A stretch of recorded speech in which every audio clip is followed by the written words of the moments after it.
If someone were to ask you what the greatest game of all time is, what would you say? Minecraft because of the creativity aspect? Call of Duty because of the industry impact? Honey Pop 2 for the story? Well, I'm here to tell you that you're fucking wrong. It's Portal. The Portal series is the best set of games to ever grace this planet, and I wish I was joking.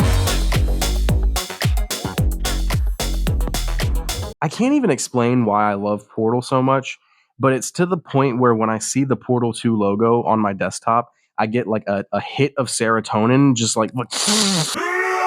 This series came at no better time than the beginning of arguably the best era of games, right at the end of the year of our Lord, 2007. 2007 kicked off what a lot of people would consider to be the best games and series ever created, including but not limited to Modern Warfare, BioShock, The Witcher, Crysis, Assassin's Creed, Uncharted, Cars Mater National Championship, holy shit! But I'm not here to talk about any of those today. In fact, I'm here to talk about the chief among them. Portal was introduced right at the height of Valve's influence on gaming, as it was released in the same year as, on the same day as Half-Life 2, Episode 2, and Team Fortress 2. So they were really hitting their stride as far as bangers go. The first Portal game was really simple by today's standards, so much so that I can remember myself being able to just run through the whole thing in like half an hour on my first playthrough on the orange box. But that didn't stop me from playing through the story so many times that I could probably do it blindfolded. Maybe, I don't actually know, I haven't tried. Not to mention the hours of me standing in this corner firing portals over and over until they finally intersect and I can glitch my way onto the parking lot from the endgame scene without any cheats because I was playing on a fucking Xbox 360. But aside from the surprising replayability of the first Portal game, let's get into the real meat and potatoes. Meat and potatoes just sounds weird. Portal has a pretty simple gameplay style, which I'm actually really partial to, which is the level progression style. So after you've played a certain number of test chambers, that section can then be loaded up as the starting point for a new game or a level select. The mechanics were also simple, being just movement, aim, and 5 input buttons: jump, crouch, interact, blue portal, orange portal. The simplicity of the controls and the mechanics make it actually really easy to get into because there's not much that you have to do physically at any one given time. Progression through the story reveals things such as timed buttons, physics, explosives, things that give the player a more round understanding of how they can use these things to their own benefit. The physics and controls were actually so simple yet robust for the time that in Test Chamber 14 you can actually just skip the whole level and all of the puzzles by just doing a little hop. The devs realized this in playtesting, but they just said fuck it and went with it. A few playtesters put a portal on the floor here and used the rising stair pit to skip the rest of the puzzle. We'll usually rework a level if playtesters discover a way to bypass chunks of the puzzle too easily. But in this and a few other cases where skipping ahead arguably takes more skill than solving the puzzle properly, we let the ninja solution stand. In contrast, Portal 2 took the simplistic mechanics from the first game and instead of adding more buttons to press, left the player side pretty much untouched, opting instead to add more physics and puzzle-based mechanics that you learn through the game.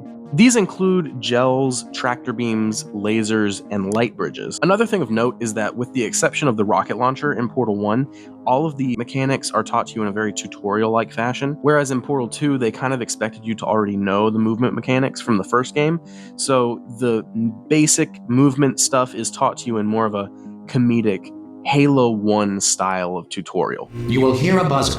When you hear the buzzer, look up at the ceiling. Good. You will hear a buzzer. When you hear the buzzer, look down at the floor. Good.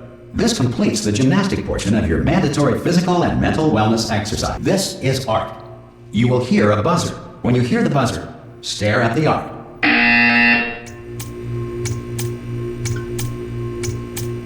You should now feel mentally reinvigorated. If you suspect staring at art has not provided the required intellectual sustenance, reflect briefly on this classical music. And the rest of the mechanics-based tutorial is actually taught through exploration and the progression of the story. This is the part of the video where I would say go play Portal if you haven't already yet, because there's going to be spoilers about the story of both games in this part. What the fuck are you saying? Portal has got to be one of the most effective games at world building and environmental storytelling that I've ever seen, without even getting into the sequel yet, which, by the way, wow. Just the first game with its empty office spaces just like immediately telling you that something is off. Well, I say immediately, but it's really well done because you don't feel a lot of that tension until about halfway through the game, as the danger levels in the test chambers go from non-existent to slightly troubling to what the fuck, them shits got 65% more bullet per bullet. And as you go through the game, the underlying menace of GLaDOS's character starts to reveal itself more and more, reaching a crescendo in the scene where she tries to kill you for realsies. The whole time you're experiencing this, seeing the empty evaluation rooms, the occasional Ratman nest with cryptic writings, and just the whole unsettling nature of the entire situation. And to top it off, you really get to see the personality of the only real character in the game, GLaDOS, taking shape as you move along, with her statements becoming more and more sarcastic and even annoyed, depending on what you do, sometimes even showing psychopathic tendencies, like making you kill the motherfucking block, bro. All building to the moment in the final battle when you're removing the personality cores, and each one that you remove reveals more and more human emotion in her. And if you thought that shit was good, you better strap in, motherfucker.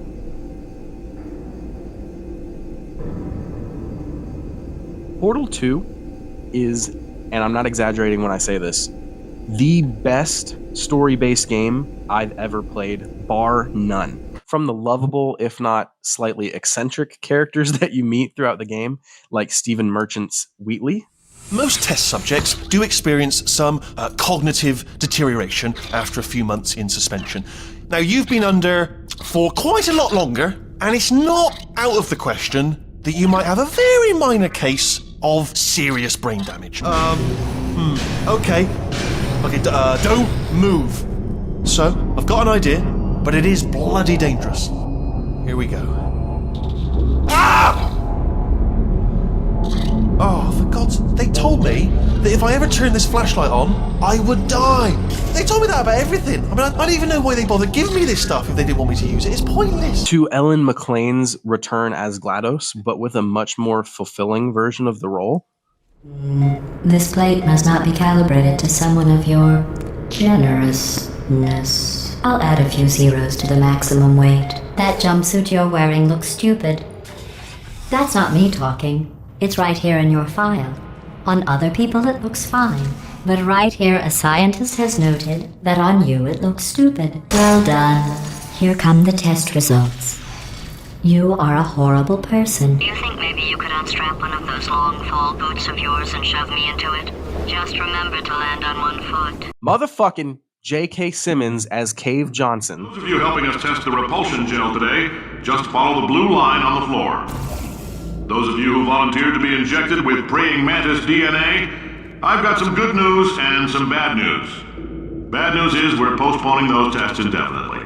Good news is we've got a much better test for you, fighting an army of mantis men. To the incredibly well-crafted environment that the story is built inside of, this game absolutely locks you the fuck in. The subtleties of the story beats allow it to be interesting enough to where you can just play through casually.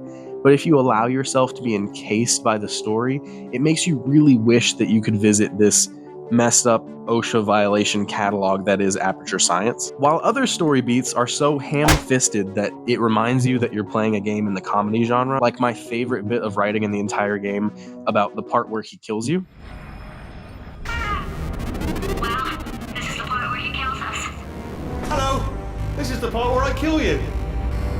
And with GLaDOS returning as a main character, the writers really took the chance to flesh that character out and ran with it. Finding out the backstory of GLaDOS through the environment and voice lines really builds such a strong connection to the character that you almost forget that she's a psychopathic robot holding tens of thousands of human test subjects in stasis waiting to be experimented on. Anything I can say about the writing in this game is just going to fall short, so I really recommend, if you haven't played them, to pick both games up and play through them. If you're halfway decent at puzzle games, the first game should take you anywhere between 30 minutes to an hour, and the second game should take you between 3 and 4 hours.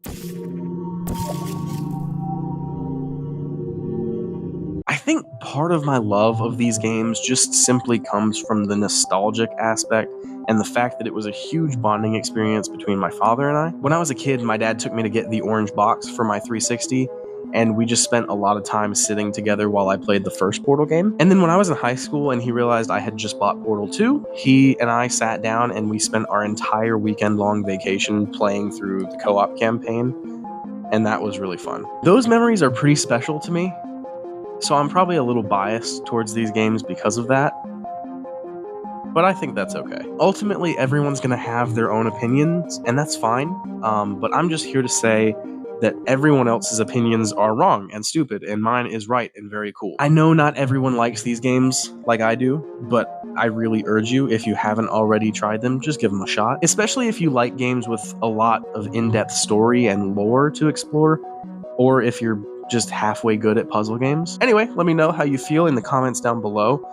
If you liked the video, please like and subscribe to see more content just like this. And I'm going to leave a link in the pinned comment and the description to my video essay playlist so you can watch other videos in this field. But if you're looking for more gameplay style stuff, I also have that on my channel. It's a little older. Probably going to do some more of that coming up here pretty soon.